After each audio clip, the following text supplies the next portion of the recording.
संत रामपाल जी महाराज एक ऐसे महान संत जिन्होंने अपनी सतभक्ति, तत्व ज्ञान, करुणा और सेवा के बल पर समाज में नई मिसाल कायम की है।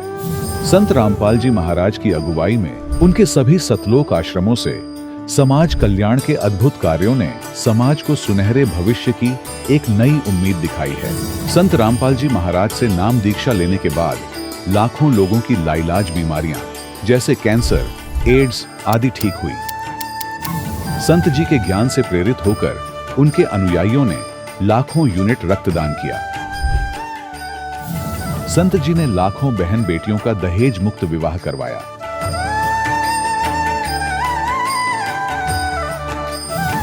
संत जी ने लाखों लोगों का नशा छुड़वाया, करोड़ों उजड़े परिवार बसे। संत जी के आश्रमों में समागम के दौरान निःशुल्क नेत्र चिकित्सा, दंत चिकित्सा प्रदान की जाती है। संत रामपाल जी महाराज द्वारा समय समय पर पर्यावरण संरक्षण के उद्देश्य से बड़े स्तर पर वृक्षारोपण किया जाता है। संत जी ने जरूरतमंदों को तत्काल राहत पहुंचाने के लिए एम्बुलेंस सेवा शुरू की। संत जी अपने अनुयायियों को देहदान के लिए प्रेरित करते हैं, जिससे मानवता की सेवा और चिकित्सा क्षेत्र में सुधार हो सके। संत रामपाल जी महाराज के सभी आश्रमों में हर रोज निःशुल्क भंडारा आयोजित किया जाता है, जहां हर वर्ग, हर जाति और हर धर्म के लोग एक साथ बैठकर भोजन करते हैं।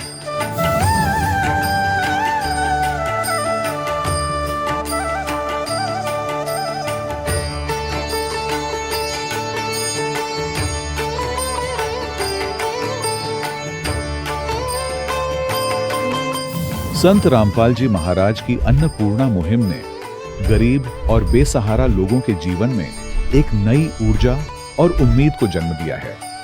घर घर खाद्य सामग्री और जरूरी मदद पहुंचाकर संत रामपाल जी महाराज ने लोगों को दुख और मजबूरी से लड़ने की ताकत प्रदान की है।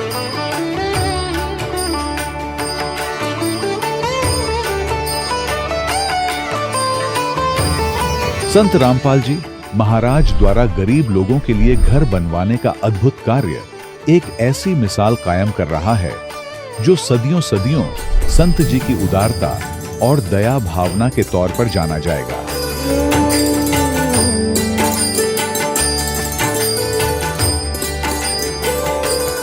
संत रामपाल जी महाराज के आश्रम में हजारों बुजुर्गों को सम्मान और प्यार के साथ जीवन जीने का अवसर मिलता है। उनके खाने, रहने और स्वास्थ्य की पूरी जिम्मेदारी संत रामपाल जी महाराज उठाते हैं। अनाथ बच्चों के लिए संत रामपाल जी महाराज के सभी आश्रम किसी वरदान से कम नहीं। यहाँ उन्हें शिक्षा, संस्कार और भविष्य के लिए बेहतर अवसर प्रदान किए जाते हैं। चाहे बाढ़ हो, भूकंप या महामारी, संत रामपाल जी महाराज और उनके अनुयायी हमेशा ही जरूरतमंदों के लिए सबसे आगे खड़े रहते हैं। कोविड महामारी के दौरान संत रामपाल जी महाराज के आश्रमों से करोड़ों लोगों के लिए भोजन, दवाइयां और जीवन रक्षक सामग्रियां उपलब्ध कराई गई। चाहे गरीब की मदद हो या किसी शोषित और पीड़ित वर्ग के हक और सम्मान की लड़ाई, संत रामपाल जी महाराज ने हमेशा ही उनकी दबी आवाज को सरकारों तक पहुंचाया है और उन्हें उचित न्याय दिलवाने में अहम भूमिका अदा की है। समाज में आध्यात्मिक और सामाजिक मूल्यों के प्रति जागरूकता लाने में संत रामपाल जी महाराज हर कदम पर मानवता के सच्चे सेवक साबित हुए हैं। संत रामपाल जी महाराज का जीवन हमें सिखाता है कि सच्ची सेवा वही है जो निस्वार्थ भाव से की जाए। आइए हम भी इस महान सेवा के कार्य में इस महान संत से जुड़ें और संत रामपाल जी महाराज से नाम दीक्षा लेकर अपने जीवन को धन्य बनाएं।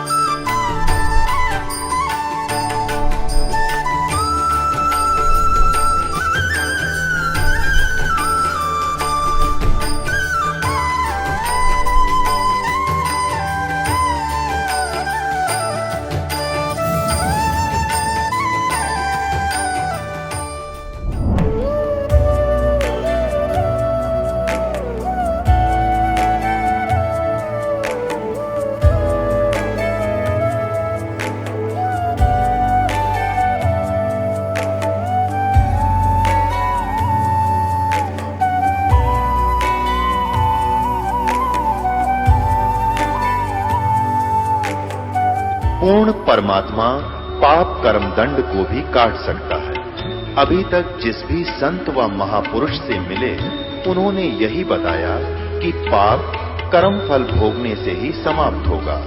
वो प्रभु कौन है जो पाप कर्म को काट देता है, वो काल के बंधन से छुड़वा देता है। उसका क्या नाम है, पूजा की विधि क्या है?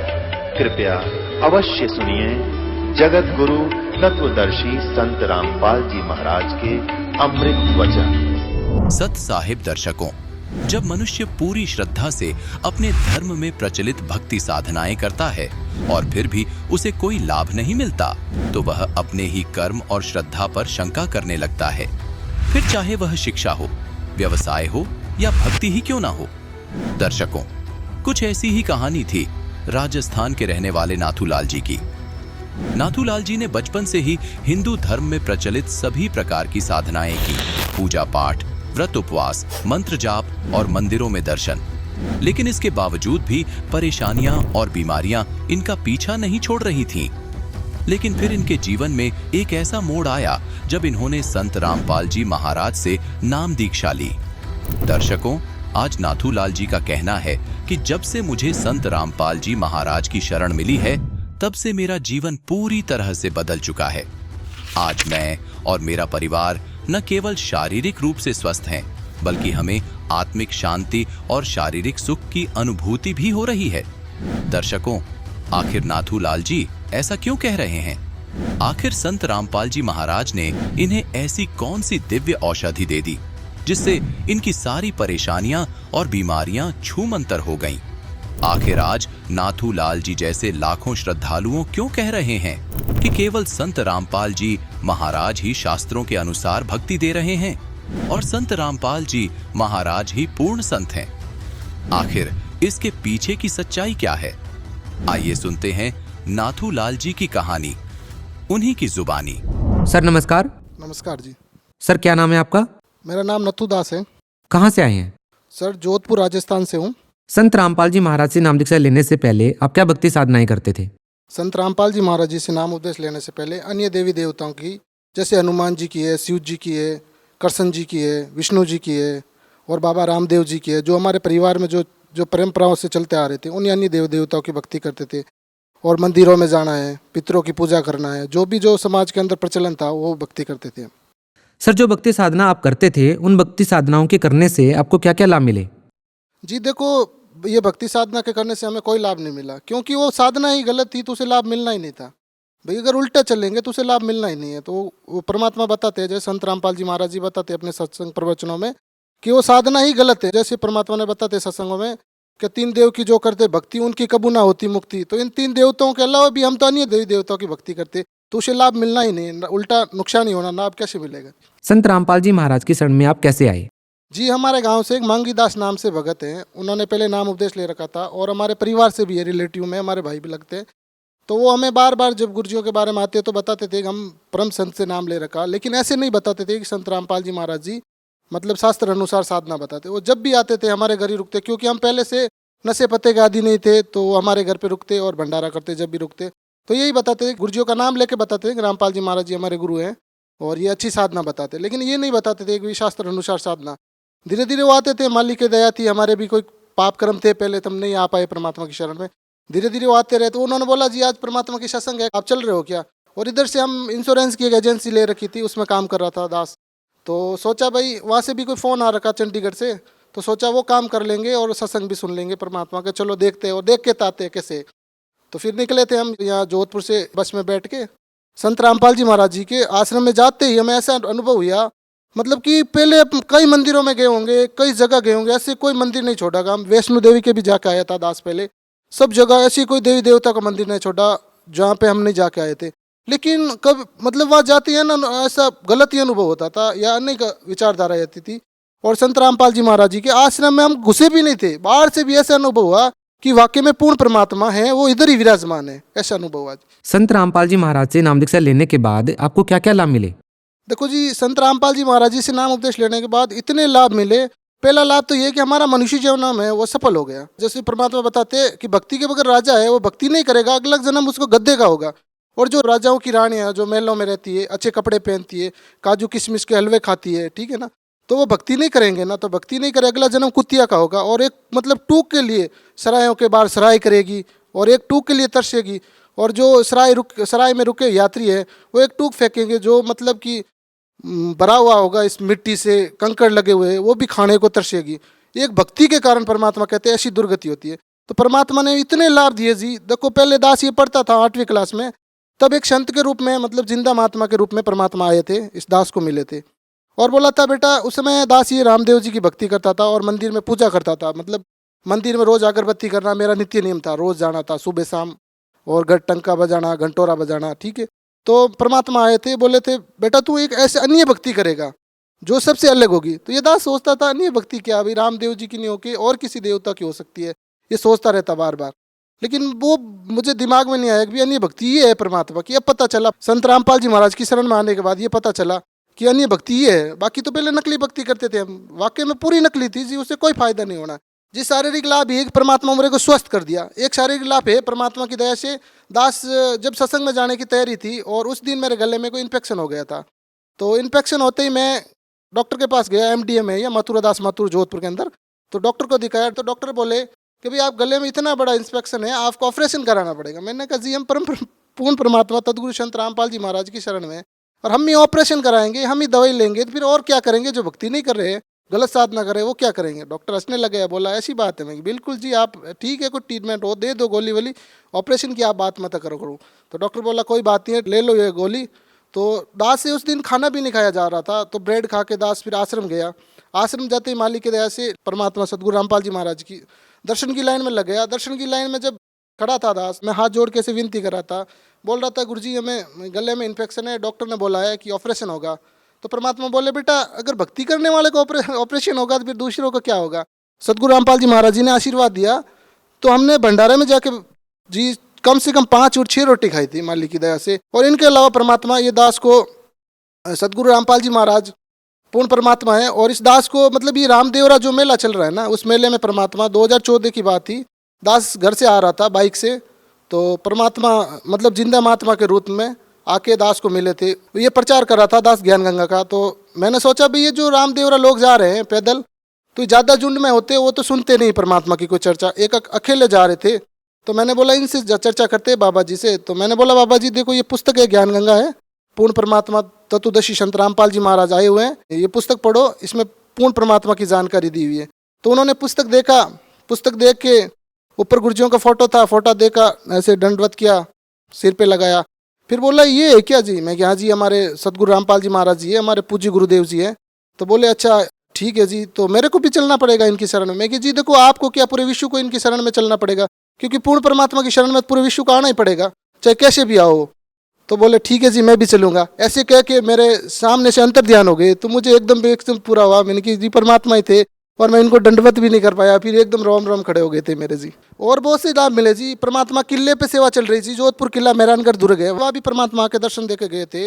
इनके अलावा मालिक की दया से ये दास है ना पहले 2 नंबर का काम करता था, जिसमें अफीम ये डोडे आते। परिवार वाले को पता भी नहीं था दास के बारे में कि ये क्या कर रहा। परिवार वाले सोच रहे थे ये दास पढ़ाई कर रहा, लेकिन मालिक कहते हैं ना कि कुसंगत के कारण आदमी गलत रास्ता पकड़ लेता। तो ये अगर मैं परमात्मा की शरण में नहीं आता तो ये दास आज बाहर नहीं होता, कहीं अंदर ही होता, जेल के अंदर होता, या कोई मतलब सड़ता था ऐसे। क्योंकि ये जो ये राजनीति के पावर वाले लोग थे उनके साथ रहता था दास, और गलत काम ही कर रहा था। तो परमात्मा की दया से जब गुरुजी से नाम लेने गया था, 20 फरवरी 2009 की बात है, जब परमात्मा मेरे दास को पता भी नहीं था कि नाम उपदेश लेना या फिर बाद में आशीर्वाद लेना। तो जैसे ही मैं गया था तो आशीर्वाद की लाइन थी, तो मैं सीधा आशीर्वाद के चला गया था।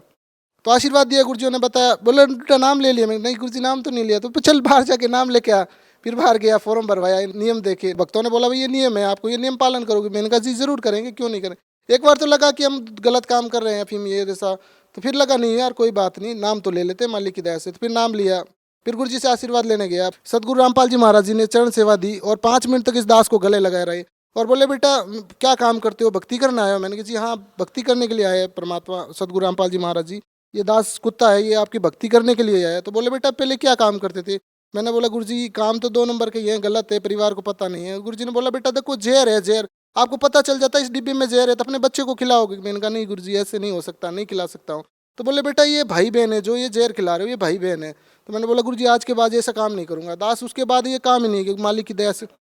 ये जो अफीम का जो डोडे का था, डोडा पोस्ट का, ये काम नहीं किया। उसके बाद मालिक की दया से, परमात्मा सदगुरु रामपाल जी महाराज की दया से ये सोच रहा था दास कि भाई मालिक जो करेंगे वो मिलेगा, वो भी चलेगा। तो परमात्मा की, सदगुरु रामपाल जी महाराज की दया हुई। मैंने गुरुजी से प्रार्थना लगाई, ये दास हम दो, एक मेरा भाई है मामा का लड़का सुनील नाम है उसका, वो भी अभी नाम ले लिया मालिक की दया से। काफ़ी टाइम संघर्ष रहा, उसके साथ चर्चा चलती रही, लेकिन परमात्मा की दया हो गई, अभी नाम लिया है, 4-5 दिन हुए। तो और एक मेरा और मिलने वाले, हम तीनों ने मिलके, वो भी अच्छे प्रेमी हैं मिलने वाले, हम तीनों ने मिलके मालिक की दया सदगुरु कबीर परमेश्वर के नाम से एक जो प्लॉट काटे थे परमात्मा ने, उसमें भी बहुत लाभ दिया जी, हमें बहुत लाभ दिया। जो सुख चाहिए था परमात्मा ने सारे दे दिए। जब आप सतलोक आश्रम में संत रामपाल जी महाराज जी से नाम दीक्षा लेने के लिए गए तो आपको कैसा महसूस हुआ? जो भगत आपको वहां पर मिले उनका बर्ताव कैसा था? क्या जातिगत भेदभाव हुआ आपके साथ में? कैसा बर्ताव रहा आखिर?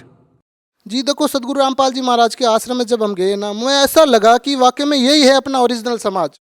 क्योंकि वहाँ ना कोई जाति भेदभाव, ना बड़े की, ना ऊंच नीच की, कोई प्रकार की कोई भेदभाव नहीं है। क्योंकि वो तो पूर्ण परमात्मा है। परमात्मा के दरबार में भेदभाव होना तो संभव ही नहीं है। चाहे वह राजा हो, चाहे रंग का हो, सभी के लिए एक ही मेट बिछाने की व्यवस्था है। भंडारे में एक ही तरह की व्यवस्था मिलेगी। क्योंकि परमात्मा के दरबार में तो कोई भेदभाव होना ही नहीं है। ये तो जीव ने बना रखे, ये काल लोक में बना रखे, ये ऊंचे, ये नीचे, ये ऐसी जाति से। या परमात्मा के दरबार में कोई ऊंच नीच जात कोई होना ही नहीं है, संभव ही नहीं है जी। सर, भगत समाज को आप क्या संदेश देना चाहते हैं? जी, भक्त समाज को ये सब संदेश देना चाहते हैं, सदगुरु रामपाल जी महाराज पूर्ण परमात्मा के अवतार यहाँ धरती पर आ चुके हैं। और आप अपन ये मनुष्य जन्म बर्बाद हो गए ना, फिर नहीं मिलेगा। परमात्मा कहते हैं युगों युगों के बाद कोई सहयोग बनता है ये परमात्मा की भक्ति का, और वो सहयोग अगर गंवा दिया ना हमने तो फिर नहीं मिलने वाला भाई। परमात्मा कहते हैं ऐसा समय बार बार नहीं आता जी। संत रामपाल जी महाराज के बारे में ये भी कहा जाता है कि संत रामपाल जी महाराज अन्य धर्मगुरुओं की निंदा करते हैं, ये कहाँ तक सत्य है? जी देखो, परमात्मा सदगुरु रामपाल जी महाराज जी फरमाते हैं कि भाई जो बैंक का मैनेजर होता है उसकी फर्ज बनता है, उसकी ड्यूटी बनती है कि ये नकली नोट है या असली नोट है, उनकी पहचान कराना। तो संत गुरु रामपाल जी महाराज जी ने तो अपने दोनों नोटों की पहचान करा दी कि भाई ओरिजिनल ज्ञान है और ये डुप्लीकेट ज्ञान है। आप जनता स्वयं पहचानो और स्वयं निर्णय कर लो। परमात्मा ने जनता पे छोड़ दिया, भाई जनता स्वयं निर्णय कर लो। ये शास्त्र अनुसार प्रमाण है, चारों वेद है, गीता है, पुराण है, बाइबिल है, कुरान शरीफ है, 18 पुराण है, शारों का सारांश है। और ये नकली संत है जिनका कोई आधार ही नहीं, कोई सिर पैर ही नहीं है और नकली ज्ञान दे रहे हैं। तो यह इसको निंदा नहीं कह सकते, ये सच्चाई है, ये निंदा नहीं है। सर, बहुत बहुत धन्यवाद साहिब जी। दर्शकों, अभी आपने सुने संत रामपाल जी महाराज से दीक्षा प्राप्त करके सुखी हुए भक्त के अनुभव। अब देखिए जगत गुरु तत्वदर्शी संत रामपाल जी महाराज के मंगल प्रवचन। और उस नामदेव जी ने दूध कैसे पिला दिया? क्योंकि वो पुण्यात्मा थी, परमपिता परमात्मा की आत्मा थी, और उनने संकल्प कर दिया था कि जब तक भगवान आप दूध नहीं पियोगे मैं भी अन्न आहार नहीं करूंगा। माता पिता चले गए थे बाहर उनके भ्रमण करने के लिए किसी कामवश, और छोटे से बालक नामदेव की ड्यूटी लागे थे, बेटा विठल जी का भोग लगाना, दूध का कटोरा, और फिर बाद में अन्न ग्रहण करना, पहले मत खाना। तो वो पत्थर की मूर्ति वो माँ बाप तो कैसे करते थे, कटोरा दूध का रख दिया भगवान विठल की मूर्ति का आगे, थोड़ा सा उंगली से उठा के मुंह का लगा दिया, फिर थोड़ी देर पर्दा रख दिया, 2 मिनट में उठा के सारे भोजन में मिला के आप पी लेते थे। बालक को पता नहीं था, उसने न सोची नामदेव जी ने कि भगवान डेली दूध पिया करता, रीब ना पीता, मेरे तो रुष्ट हो गया, मेरे से कोई गलती बन गई, जिस कारण से नामदेव बालक थे उन्होंने भी अनहार त्याग दिया। 1 हफ्ते में माता पिता ने आना था, परमात्मा को पता था ये बालक मर जाएगा, कबीर परमेश्वर को मालूम था बालक की मृत्यु हो जाएगी, इसने पक्का प्रण कर लिया, प्रतिज्ञा कर ली। तो उसी समय उस पत्थर में से अपने आप खुद पिया, परमात्मा ने हाथ निकाले न्यू लंबे लंबे और कटोरा पकड़ दिया और गट गट पी गए। 3 दिन तक ऐसे पीते रहे। फिर माता पिता आए, माता पिता ने आते ही पूछा कि बेटा भगवान को विठल जी को भोग लगाया कि नहीं? उन्होंने सोचा बालक है कहीं ना ध्यान किया हो। तब नामदेव जी ने बताया जी 2-3 दिन तो भगवान ने दूध पिया नहीं, फिर तीसरे दिन चौथे दिन पीने लगे और फिर मेरे पर रजा होगी, मेरे से कोई गलती बन गई होगी। या माता पिता के गले उतरे नहीं बात, झूठ बोला नरी, इसने दूध भगवान को भोग लगाया नहीं कि नामदेव ने होकर तीसरे दिन पिया, कि बकवाद करे, झूठ बोलता है। तो माता पिता ने उनको खुरकाया, धमकाया, तू साची बता, तूने दूध पिलाया कि नहीं, भोग लगाया कि नहीं भगवान के? नामदेव कहने लगे हाँ जी ऐसे ही था। तो तो उनका जच्चा नहीं, क्योंकि वो तो वैसे एक फॉर्मेलिटी किया करते थे। तब नामदेव जी से कहा कि आज पिया के दिखा हमारे सामने, अब भोग लगा भगवान को। तो नामदेव जी ने अगले दिन फिर कटोरा रख दिया। अब ना पिया कटोरा, भगवान ने नोगा धरा होता है। तब डर गया वो, आखिर माता पिता पीटेंगे, नोकेंगे, झूठ बोला करता तू। तब आत्मा से रोया, भगवान मुझसे गलती होगी, मेरे माता पिता का भ्रम मिटाओ, आपका दास इनकी नजरों में झूठा सिद्ध हो जाएगा। तभी उनके सामने ऐसे हाथ बाहर आए पत्थर से, ऐसे ओरिजिनल हाथ रात से पकड़कर गट गट में मुंह नारा दिखा। ऐसे ही पत्थर तो पीछे न हो गया, पत्थर दिखा था, गट गट पी गए। तब माता पिता का विश्वास दृढ़ हुआ। तो धर्मदास कह रहा है कि तू पत्थर बताता है जिंदा, नामदेव ने पत्थर को दूध पिला दिया। तो भगवान बोले तुमने कह खेगा तो पता नहीं, पाकी के विद्वान, तू पिला देना पत्थर को दूध जैसे नामदेव ने पिलाया था। परमात्मा ने कहा पिला के दिखा, मारे सट्टे फिर उठाए क्यों फिर रहा है, ये तो नामदेव जैसा भक्ति हो तेरी। तो धीरे धीरे ज्ञान समझ में आता है। तो क्या कहते हैं परमात्मा, बोले जिंद कबीर सुनो बाणी धर्मदासा, हम खालिक हम खलक सकल ये हमरा प्रकाशा। परमात्मा बोले मैं खालिक यानी सबका सृष्टि रचनहार कुल मालिक, और हम खलक ये सब प्रजा भी मेरे ही कृपा से, ये सभी मेरे बच्चे हैं, हम ही खलक। हम रचे सब पाषाण नदी सब खेल हमारा, अचराचर चौखान बनी विधि 18 भारा। हम ही सृष्टि संजोग विजोग किया बहु भांति, हम ही आदि अनाद हैं हम अवगत के नाती। हम साहेब सतपुरुष हैं ये सब रचना हमारे, जंद कहे धर्मदास से हम हैं पूर्ण करतार। अब ये धर्मदास के गला उतरे नहीं क्यों, बाबा जी अपने आप को भगवान कहता है। बोलत धर्मदास सुनो सर्वंगी देवा, दिखे पिंड और प्राण कहो तुम अलख अबेवा। नाद बिंद की दे शरीर है प्राण तुम्हारे। अब परमात्मा से धर्मदास जी कह रहे हैं कि हे जिंदा, आप अपने आप को परमात्मा कहते हो, आपका शरीर दिखाई देता है, परमात्मा तो निराकार है।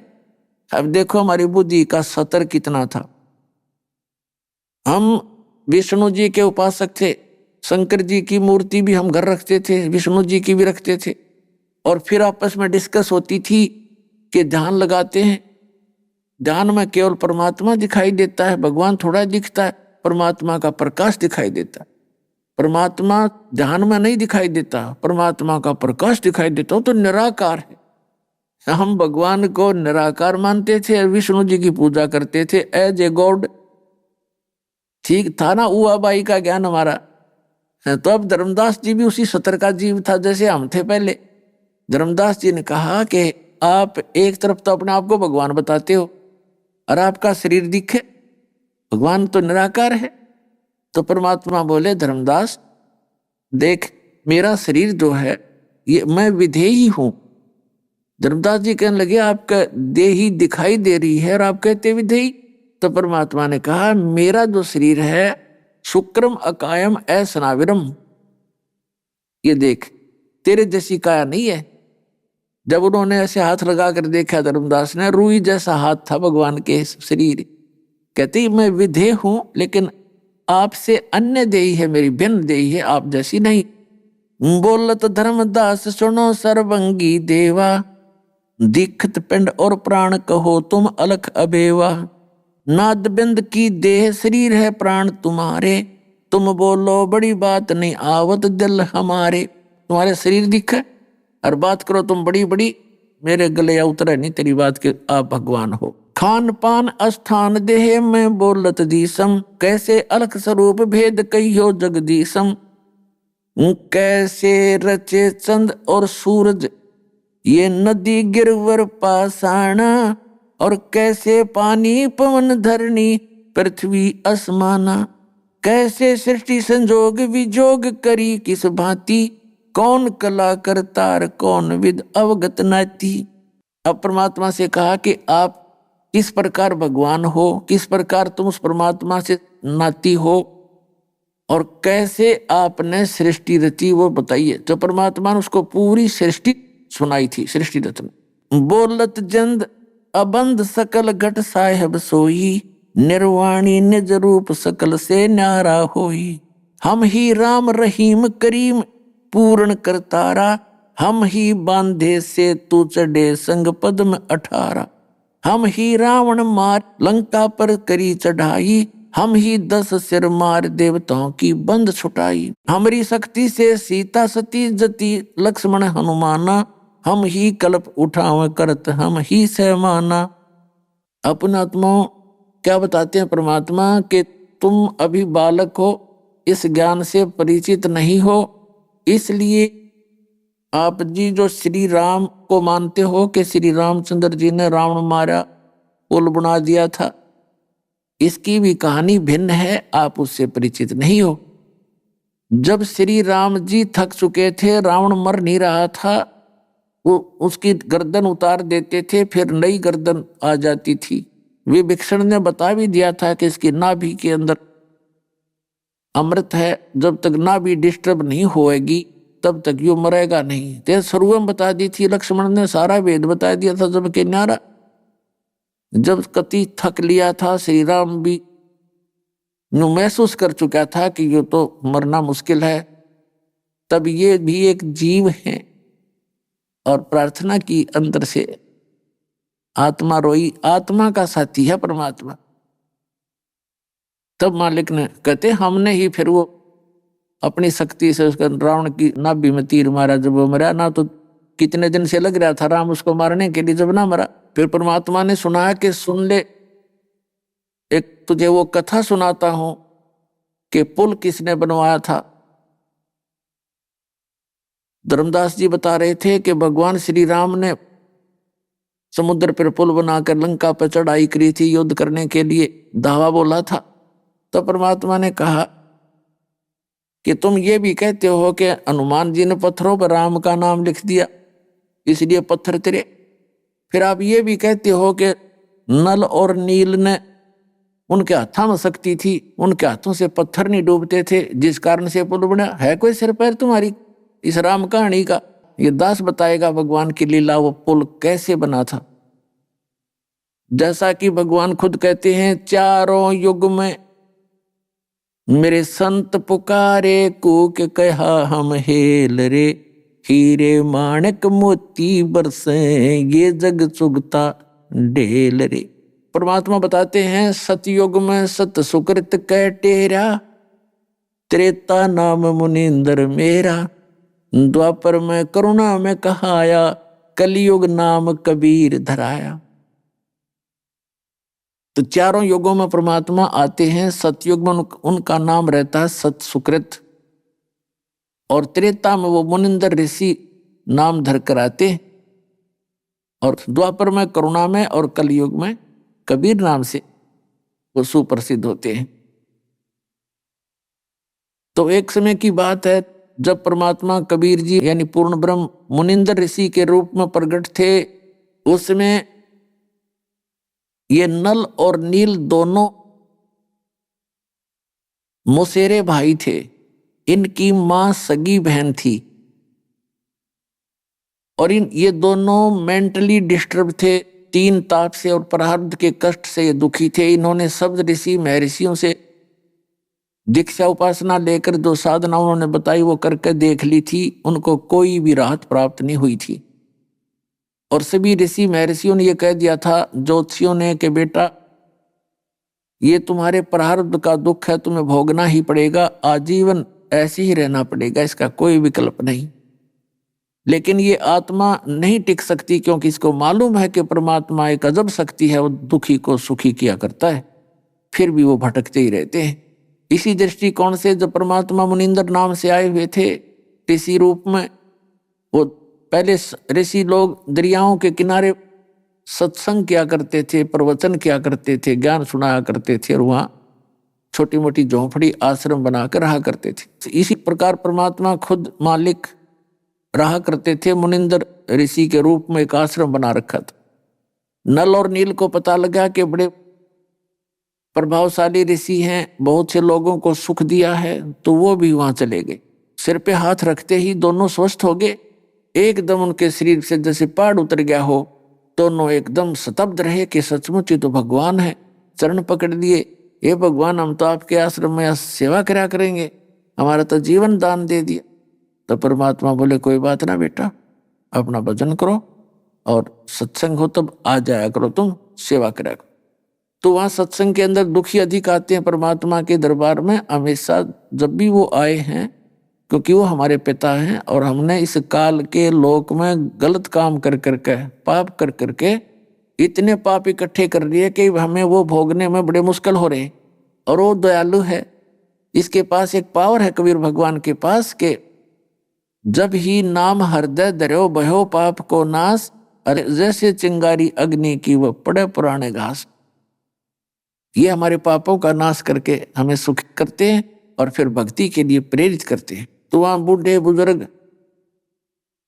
रोगी आते थे, उनको पता था नल और नील को कि अब मुश्किल से भगवान ने दया करी है और खूब सेवा करेंगे। परमात्मा ने कहा, बेटा सेवा करना, इसे बर्तन साफ करे, झाड़ू पोछा करे, जैसी तुमसे बने, क्योंकि सेवा से बहुत मेवा मिलती है।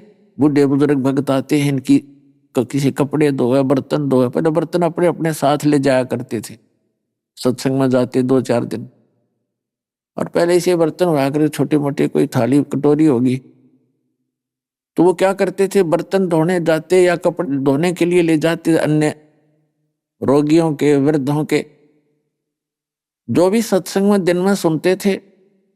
और पहले साबुन वगैरह नहीं होते थे, ऐसे ही बर्तनों को मांजा करते थे पानी से, रेत से। तो वो पानी में भिगो कर रख देते थे कुछ समय दरिया के किनारे, ये गीला हो जाएगा, मैल गल जाएगा, फिर बाद में आसानी होगी धोने में। तो रख के और पानी किनारे पर, दरिया के किनारे भर भर कर डबो देते थे थोड़े से पानी में किनारे पर, तट के ऊपर। और थोड़ी सी दूर बैठकर अपने वृक्ष के नीचे वो चर्चा करते थे दिन में सुनी हुई परमात्मा की महिमा का, और अपने बारे में भी कहते थे, हो भगवान मिल गए, देखिए सब ऋषि नकली हैं, कहाँ कहाँ हम गए। सभी कहते थे ये तो तुम्हारे प्रारब्ध में लिखा हुआ पाप है, भोग भोगना ही पड़ेगा, ये तो भोगने से ही समाप्त होता है। और देखो ये भगवान है, स्वयं मालिक आए हैं, इन्होंने, इनको पहचान नहीं रही। ऐसी चर्चा करते रहते थे। फिर वो धोने के लिए किनारे पर जाते थे, तब तक कुछ तो कटोरी बह जाती, किसी का गिलास खो जाता, को थाली बहगी। ऐसे कपड़े धोने जाते, उनको भी पानी में भिगोकर चर्चा करने लग जाते। किसी का कुर्ता बह गया, किसी की धोती, बाकी जो बची हुए ले आते थे, उनको पता नहीं इसका कौन है, बता के धो के सुखा के टांग देते और अपनी अपनी छांट लो। अब पता लगता किसी की धोती नहीं, किसी का कुर्ता नहीं, किसी का गिलास नहीं, तो किसी की थाली को नहीं। फिर उनसे पूछते, भाई हमारे भगत, हमारा कुर्ता नहीं, हमारी ऐसे नहीं, तो वो कहते नहीं हम तो सारे ले आए। तो दूसरे भगत जो दूसरे सेवादार बताया करते थे, जी ये इतने मस्त हो जाते हैं बातों में, भगवान की चर्चा करते रहते हैं, वृक्ष के नीचे बैठकर वो पानी में बह जाते हैं, इनको पता भी नहीं लगता। तो अन्य भक्त कहने लगे कि भाई नल नील, हम पर रहम करो तुम, हम अपने आप पर धो लेंगे। अब कहाँ से तुम जाकर कटोरी लाएंगे, कहाँ कुर्ता लाएंगे, 2-3 दिन का सत्संग है और तुमने तो बात बिगाड़ दी, आप हमारी सेवा रहने दो। तो वो डर गए कि गुरुजी तक बात जाएगी, फिर हम दोबारा बीमार ना हो जाएं। वरनों के ना भाई आगे हम ठीक लाएंगे, ये भगत जी का माफ करो, अगली बार फिर वही कहानी होगी। तो ये बात परमात्मा तक पहुंच गई। परमेश्वर मुनिंदर रूप में विराजमान कबीर परमेश्वर के पास पहुंच गई। अब वो डर गए दोनों, अकाज तुम्हें फिर से वो दुख होगा। भगवान रुस गया तो राम रुस गया, गुरुजी रुस गया तो भगवान रुस गया। डरते डरते गए। परमात्मा बोले, भाई नल नील, तुम्हारा उद्देश्य तो बेटा अच्छा है, पर ये तुम्हारे बस की बात नहीं, आप ये सेवा मत करो, और कोई कर लो बेटा, इधर बहुत सी झाड़ू लगा लो कि तो वो 100 काम है, ये कर लो, रोटी बनवा लो। हाथ जोड़कर नु सोचे, गुरु जी नाराज होकर कह रहे हैं, नो बोले भगवान आपने दासों को जीवन दान दिया है, हमसे गलती होगी, आगे भविष्य में बिल्कुल नहीं होगी, दाता माफ कर दो। हमने दोनों चरण पकड़ लिए। दूसरे भक्त कहने लगे, जी ये जाते हुए काम करेंगे अगर आपने उनको आदेश दे दिया था। परमात्मा बोले भाई ठीक, आदेश तो मैं दे दूंगा क्योंकि इनकी डिमांड है, इच्छा हार्दिक है, पर आज से बेटा तुम्हारे हाथ से कोई वस्तु नहीं डूबेगी पानी में, से पत्थर भी धर दियो जल के ऊपर, स्टील की भी नहीं डूबेगी, कांस्य की भी नहीं डूबेगी, और जाओ कर लो सेवा। उसके बाद परमात्मा के आशीर्वाद से नल और नील के हाथों से कोई भी वस्तु जल में नहीं डूबी थी। जहां भी उन्होंने वस्त्रों को भिगो कर जल में डबो दिया तो वहीं रह गए, वो ना ऊपर हो सकते ना नीचे जावे। ऐसे ही काशी के बेले होते थे थाली, वो तो पानी में गिरते डूबा करें, उनको पानी से भरकर दरिया के ऊपर भी रख देते ना, इनको भरे पानी से, वो इन्हों के रहते थे। और जहां पानी में भिगो कर रख दिए, डबो दिए नीचे, तो वहीं रहते थे, आगे पीछे नहीं होते थे। एक सूत भी जब वो चाहते तभी उन्हीं के हाथ से बाहर आते थे। औरों ने कोशिश कर ली निकालने की, अन्य दूसरों ने झटके दे देकर वो वहां से हलते नहीं थे। इतनी जबरदस्त पावर उनके हाथों भगवान कबीर साहब की कृपा से होगी थी।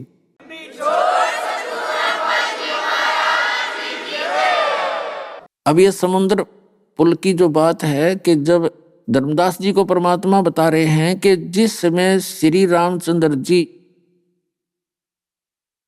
पुल बनाने की तैयारी करने लगे, उन्होंने 3 दिन तक समुद्र के अंदर खड़ा होकर और समंदर से प्रार्थना की थी, मुझे रास्ता दे दो, और रास्ता नहीं दिया था।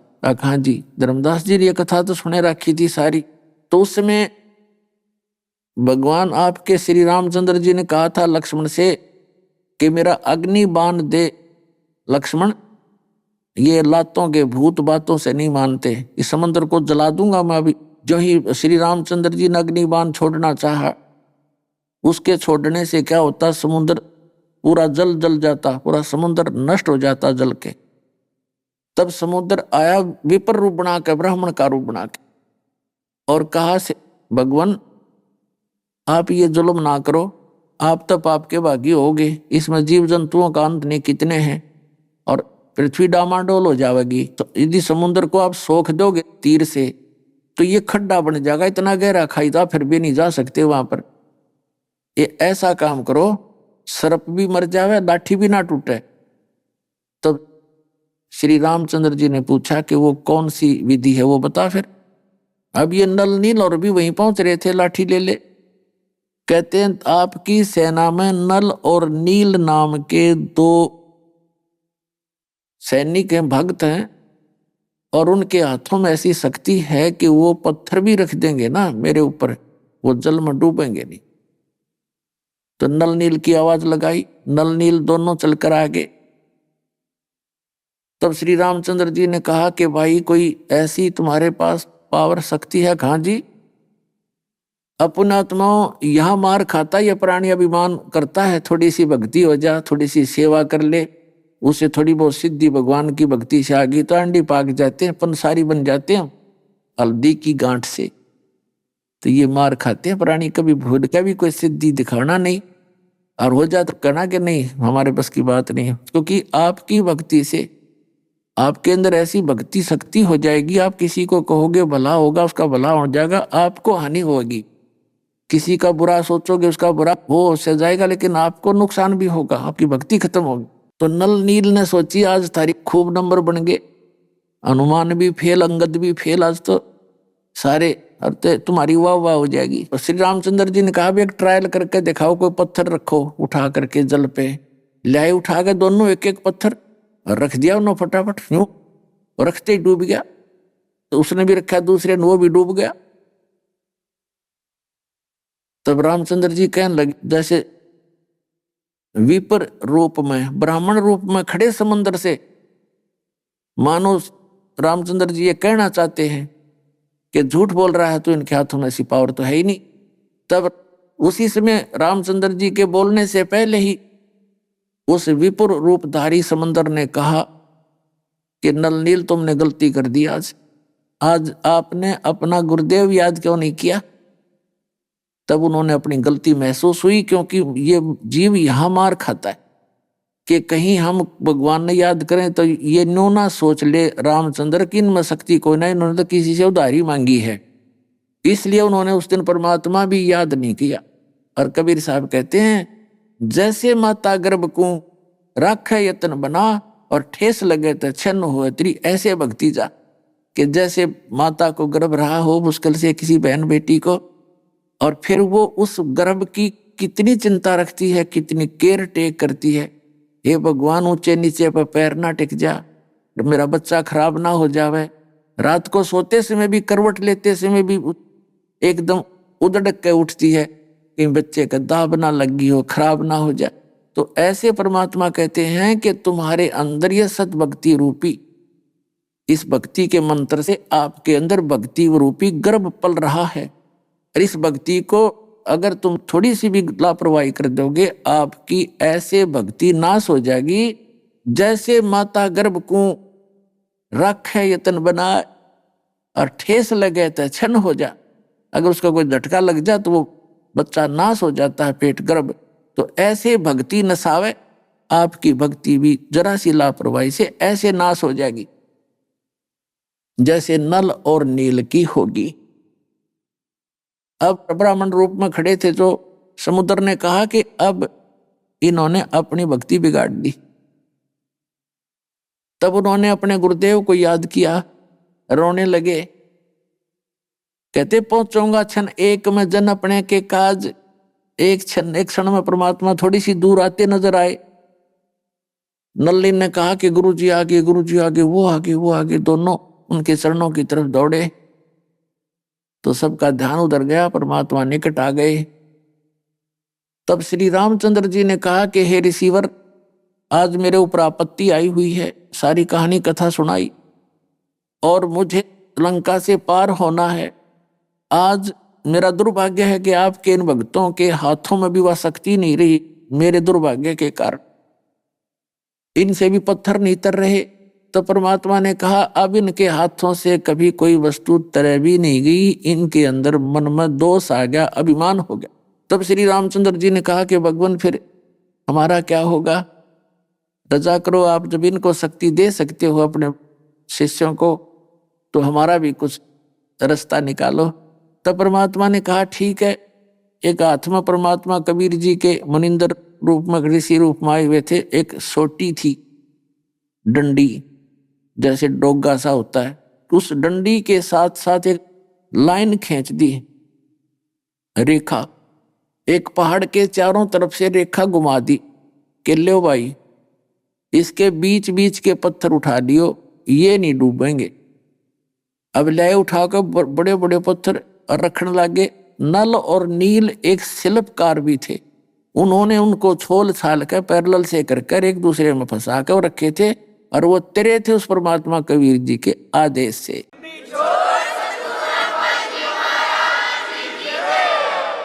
तो यहां परमात्मा कहते हैं, हमने ही सेतु बांधा और लंका पर करी चढ़ाई है। हम ही राम रहीम करीम पूर्ण करतारा। कहते हम ही राम हैं। ये राजा दशरथ वाले राम नहीं। राम माने गॉड, अल्लाह, खुदा है। हम पूर्ण करतारा, और हम ही बांधे सेतु, यानी वो पुल बांधा था हमने ही, और चढ़े संग पदम 18। कबीर साहब कहते हैं, जन्म धरती पग धरो नाद श्रेष्ठ संजोगे, पद अमान न्यारा रहूं इस विद दुनी बिजोगे। बोलत है धर्मदास जंद जननी को थारी, कौन पिता परवेश कौन गतरेन अधारी। क्यों उतरे कलमाई कहो सब भेद विचारी, तुम निज पूर्ण ब्रह्म का अनपान आहारी। कौन देह सने नैनन मुख नासा नेहा, तुम दिखत हो मनुष्य कौन विद जंद विदेहा। अब धर्मदास जी कह रहे हैं, कौन तुम्हारी मां, किससे तुम्हारा जन्म हुआ? तो परमात्मा कहते हैं कि ना मैं जन्मू ना मैं रू, ना आऊं ना जाही, शब्द विहंगम सोने में ता मेरे धूप न छाही। परमात्मा कहते हैं, बोले जिंद सुनो धर्मदासा, हमरे पिंड प्राण निश्वासा। हमारा जो शरीर है ये तुम्हारे जैसा श्वास वाला नहीं है, और गर्भ योनि में हम नहीं आए, मादर पे दर न जननी जाए। हम किसी माँ के गर्भ से नहीं जन्मे, तुम्हारे की तरह जन्म लेकर नहीं आए। अब क्या बताते हैं परमात्मा कि आप क्या कह रहे थे धर्मदास कि मैं कोई जीव हिंसा नहीं करता, हम पार हो जाएंगे। कहने लगे कि देखो तुम भ्रमित हो और काल ने भ्रमित कर रखे हो। आप जो साधना कर रहे हो श्री राम श्री कृष्ण सत्र की या वेदों में जो वर्णित है केवल ओम नाम की, ये ओम ब्रह्म का मंत्र है। और ब्रह्म परब्रह्म ब्रह्मा विष्णु महेश ये आपके पाप को नाश नहीं कर सकते। जैसा कर्म करोगे वैसा ही फल देंगे। वो परम अक्षर ब्रह्म है, वो पूर्ण परमात्मा है, वो मैं ही हूं। और मेरी ही साधना से, मेरे द्वारा बताई विधि से आपके पाप नाश हो सकते हैं। और जब आप जो साधना कर रहे हो और कहते हम कोई पाप नहीं करते, जैसे हिंदू कहते हैं मुसलमान मांस खाते हैं इसलिए वो पापी है, परमात्मा कहते हैं वो तो चलो अपराध है ही है, लेकिन उसके पैरेलल आप दोनों के भी अपराध जो आपको मालूम नहीं वो गिनवाता हूं। क्या बताते हैं? अभी आपने सुने संत रामपाल जी महाराज के मंगल प्रवचन। आइए अब सुनते हैं संत रामपाल जी महाराज से नाम दीक्षा लेकर सतभक्ति करके अद्भुत लाभ प्राप्त करने वाले अनुयायी के विचार। दर्शकों, मनुष्य आज के समय में इतनी पूजा पाठ करता है, व्रत करता है, उपवास भी रखता है, लेकिन फिर भी उसकी समस्याएं खत्म होने का नाम ही नहीं लेती। दर्शकों, इसका मुख्य कारण यह है कि आज कलयुग का मनुष्य शास्त्र विधि को त्याग कर मनमाना आचरण कर रहा है। दर्शकों, ऐसी ही कहानी थी हरियाणा करनाल की रहने वाली बबली दासी जी की। बबली जी पहले शिव जी, संतोषी माता, लक्ष्मी माता तथा ब्रह्मा, विष्णु, महेश की भक्ति में डूबी रहती थी और हर देवी देवता के व्रत और उपवास रखती थी। दर्शकों, इतनी भक्ति साधना करने के बावजूद भी बबली जी को ना तो सुख मिला और ना ही शांति मिली। लेकिन दर्शकों, आज बबली जी का कहना है कि जब से मैंने संत रामपाल जी महाराज द्वारा बताई गई भक्ति साधना अपनाई है, तब से मेरी जिंदगी पूर्ण रूप से बदल गई है। मुझे इतने अद्वितीय लाभ मिले हैं कि जिनको बताने के लिए मेरे पास शब्द नहीं है। दर्शकों, आइए जानते हैं कि आखिर संत रामपाल जी महाराज ने बबली जी के साथ ऐसे कौन से चमत्कार कर दिए हैं कि जिस वजह से ये संत रामपाल जी महाराज के इतने गुणगान गा रही है। आइए जानते हैं इसकी सच्चाई क्या है। सुनते हैं बबली जी की कहानी उन्हीं की जुबानी। नमस्कार जी। नमस्कार सर। क्या नाम है जी आपका? बबली दासी। आप कहाँ से आई हैं? करनाल से। संत रामपाल जी महाराज जी से नाम उपदेश आपने कब लिया? 25 मई 2001। संत रामपाल जी महाराज जी से नाम उपदेश लेने से पहले आप क्या भक्ति साधनाएं करती थीं? सर मैं बहुत करती थी, जैसे व्रत करती थी, ये शिव जी के व्रत करने, संतोषी माता के व्रत करने, बहुत ज़्यादा भक्ति में वो थी भाई। जैसे ऐसे लगे करा था जैसे परमात्मा है यहाँ धरती पे आए हुए तो हमारे दुखों का निवारण करेंगे, लेकिन कहीं से कुछ मिलता नहीं था। बहुत भटकी मैं भगत जी। 16 उपवास रखती थी शिव जी के, जैसे कई साल रखे मैंने, 20 मान 15 साल सारे रखे ऐसे ही। लक्ष्मी के व्रत रखने लगी, उनसे भी मेरे को कोई लाभ नहीं होया। और ऐसे ही जैसे कोई किसी बता देता था भाई वहाँ पे आराम होएगा, वहाँ पे चले जाओ, वहाँ पे चले जाओ, कहीं पे कुछ नहीं मिला सर मारे को। फिर इनके जो मेरे भगत जी थे उनको ब्रेन ट्यूमर हो गया दिमाग में, जैसे दिमाग में बहुत ज़्यादा पीड़ा, जैसे ऐसे होता था दिमाग फटेगा, ऐसे ही वो मानते तो थे नहीं। ऐसे ब्रह्मा विष्णु में इसको मानते थे वो, भाई इनसे बड़ा तो कोई भगवान ही नहीं है, और धरती पे संत तो ऐसे ही घूम रहे हैं, इनके चक्कर में नहीं पड़ना। फिर इसकी बहन ने नाम लिया था बिचपड़ी से, उन्होंने कहा भी सारी जगह तो धक्के खा लिए, एक बार भाई संत रामपाल जी महाराज जी के पास भी देख लो जाके, भाई शायद परमात्मा दया कर दे। तो भगत जी फिर हम 2001 में गए तो परमात्मा से नाम दीक्षा ली हमने। परमात्मा ने नाम दीक्षा दी तो कहा बेटा भाई जाड़े जपटे नहीं लगवाने, दवाई ले लेना, परमात्मा दया करेंगे। फिर भगत जी बिल्कुल ठीक हो गए भगत जी। संत रामपाल जी महाराज जी के शरण में आने से पहले आपने बहुत सारी भक्ति साधनाएं की। देवी दुर्गा की पूजा की, माता लक्ष्मी की पूजा की, संतोषी माता आदि सभी के व्रत उपवास करे। तो ये जो साधना आपने की, इस दौरान आपको क्या लाभ प्राप्त हुए और क्या क्या हानियाँ हुई? लाभ तो कुछ नहीं मिले जी मारे को, हानि होती रही। जैसे घर में ऐसे कलेश रहा था, अगर मान ले बीमार हो बंदा तो घर में तो स्ट्रेस भी होएगा, दिमाग में ऐसे ही परेशानियां चल रही थी। कोई लाभ नहीं हुए भगत जी, मारे को आनी हुई इनसे। तो आनी तो भगत जी देखो, पहले तो वही बीमार थे, वो आनी हुई। उसके बाद पैसा था नहीं भाई इलाज करा लेंगे कहीं हॉस्पिटल में जाके। घर की दयनीय हालत तो बहुत ख़राब थी। बच्चे छोटे छोटे थे, बिल्कुल छोटे थे बच्चे। कैसे मैं अकेली औरत कहाँ जल्दी लेगा इनको, कोई सारा लाने वाला भी नहीं था मेरा। फिर ऐसे ही चलती रही गड्डी, कई साल तक ऐसे ही चले। दवाई थोड़ी बहुत ही कहीं ते दवाई दी, राम बिल्कुल लगे नहीं था। हॉस्पिटलों में भी जावा थे, वो कहते थे भाई इसका तो ऑपरेशन नहीं है, ऑपरेशन होएगा तो सक्सेसफुल नहीं होएगा। 99% चांस इसके भाई जाने के हैं, 100 में से 1% है चांस भाई जिंदगी बचेगी तो ये आंखों से अंधा हो जाएगा। ऐसे ही चलता रहा तो फिर दिमाग ज़्यादा परेशान होने लग गया। तो फिर परमात्मा से की शरण में गए, फिर हम संत रामपाल जी महाराज जियों की। हम बहुत पूछते थे जी, पूजने का तो कुछ छोड़ा ही नहीं, जो चीज़ पूजी नहीं। जिसने जो भी बताया मान ले, सब पूजे माने, कोई ऐसा देवी देवता नहीं छोड़ा। ब्रह्मा विष्णु महेश को तो पूज ही रहे थे, और शिव जी के तो वैसे भी मैं 16 व्रत रखे कर दी, लेकिन कोई लाभ नहीं होया सर जी इनसे। सर ऐसे ही जब कहते नहीं बंदा मरदा नहीं क्या करता, तो ऐसे ही इनकी बहन ने, इनकी सिस्टर ने नाम लिया था, मेरे हस्बैंड हैं जो, तो उन्होंने कहा भाई सारी जगह धक्के खा लिए, एक बार मेरे गुरुजियों की शरण में भी चले जाओ, देख लो ना जाके, राम लगेगा तो नाम ले लियो, ना तो ठीक है। तो फिर हमने वहाँ जाके परमात्मा से जींद में संत रामपाल जी महाराज जी से नाम दीक्षा ली। उसके बाद भगत जी बिल्कुल ठीक हो गए थे। पहले ही उसकी एक आधी आँख की रोशनी पहले ही चली गई थी, नाम लेने से पहले जा चुकी थी। उसके बाद फिर वो आँख की रोशनी वहीं पर रुक गई। फिर हमने नाम दीक्षा ली तो भगत जी बिल्कुल ठीक हो गए। डॉक्टरों ने तो मना ही कर दिया था जी भाई इनकी ज़िंदगी नहीं है, पर लेकिन मेरे जो गुरुजी हैं संत रामपाल जी महाराज, उन्होंने उनको ज़िंदगी 13-14 साल की, बेटा भक्ति कर अरस्तलोक चल। तो 13-14 साल भक्ति करी, भगत जी गुरु जी ले गए स्थलोक फिर इनको। आपने बताया कि आपके पति की आयु पूर्ण परमात्मा ने बढ़ाई, तो इसके साथ आपको और क्या लाभ मिले? लाभ तो बहुत मिले हैं भगत जी।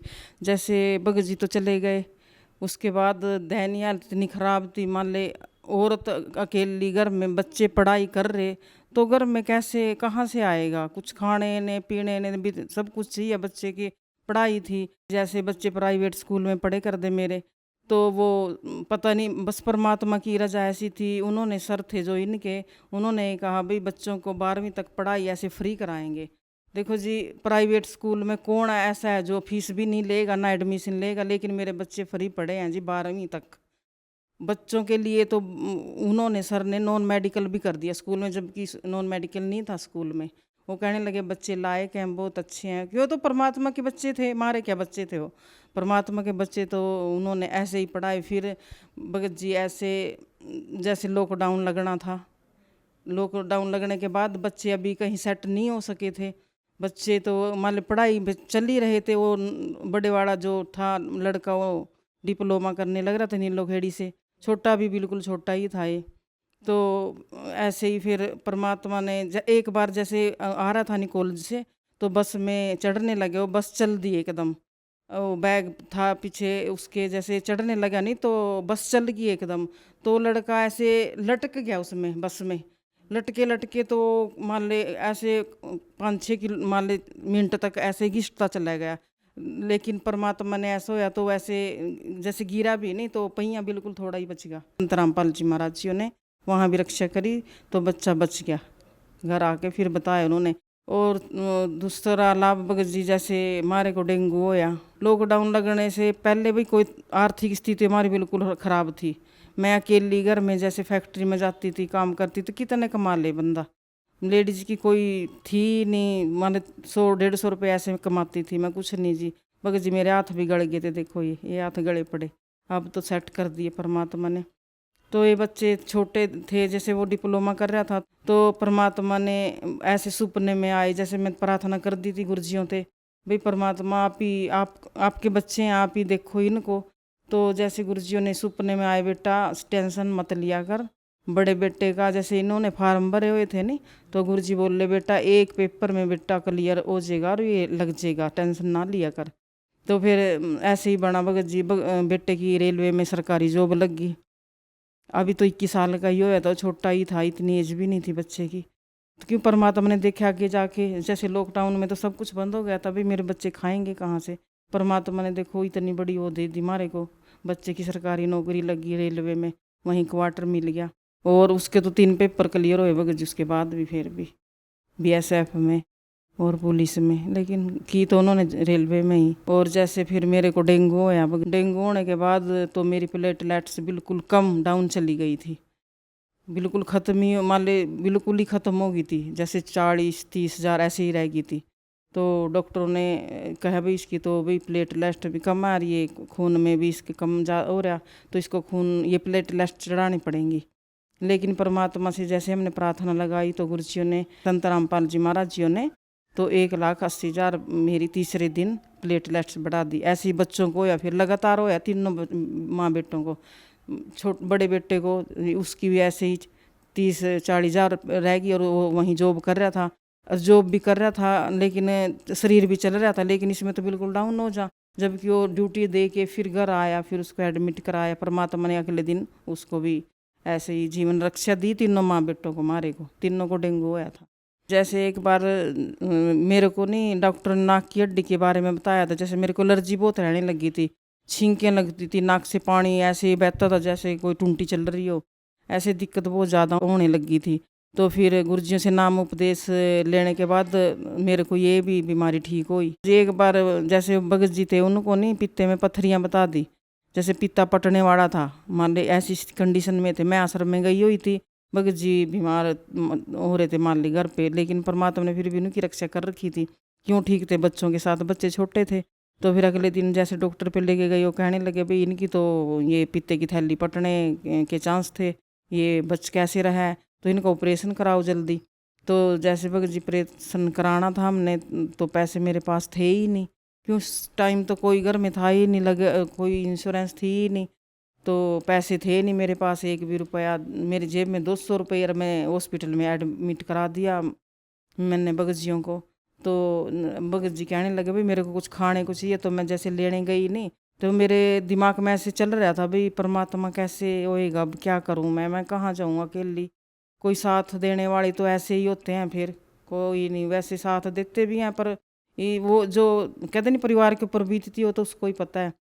तो फिर जैसे मैं आई नहीं, मैंने भगत जियों को पपीता काट के दिया, तो एक वकील है उन्होंने फ़ोन किया भाई दिलीप कहाँ पे है, वो कहने लगे भाई हॉस्पिटल में एडमिट है। वो कहने लगे मैंने 30,000 रुपये देने हैं तेरा, भी तेरे बकाया रहे हुए हैं कभी के, मैंने पहले दिए नहीं, तू देने हैं मैंने। वो कहने लगा नहीं सर मैंने तो कोई रुपया भाई देना है ही नहीं बकाया आपने, लेकिन वो कहने लगा नहीं देने थे मैंने, तो 30,000 रुपये देकर भगत जी चले गया। मेरा देखो ऑपरेशन भी ऐसे, अगले दिन ऑपरेशन भी सक्सेसफुल होया, उनमें खर्चा भी होया, भगत जी घर में भी रहे कितने दिन, महीना तो काम नहीं करना था, उन पैसों में देखो गुजारा भी किया। परमात्मा ने बहुत लाभ दिए भगत जी, क्या गिनवाएं।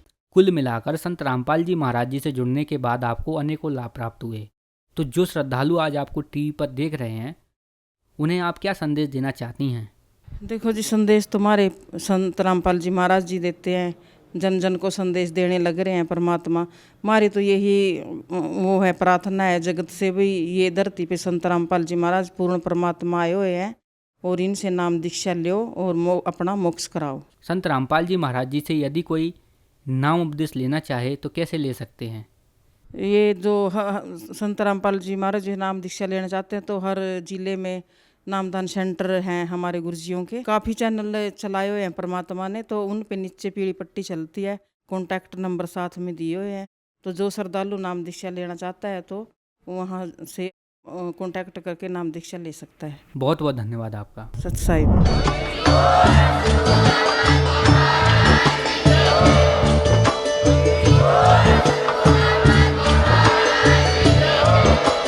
आप सुन रहे थे जगत गुरु तत्वदर्शी संत रामपाल जी महाराज जी के मंगल प्रवचन। अधिक जानकारी के लिए विजिट कीजिए हमारी वेबसाइट www.jagatgururampalji.org। संत रामपाल जी महाराज जी के शुभ आशीर्वाद से पूरे विश्व भर में 500 से भी ज्यादा नाम दीक्षा केंद्र हैं, जिन पर संत रामपाल जी महाराज जी द्वारा ऑनलाइन निःशुल्क नाम दीक्षा दी जा रही है। अपने नजदीकी नाम दीक्षा केंद्र का पता करने के लिए संपर्क करें 8222880541।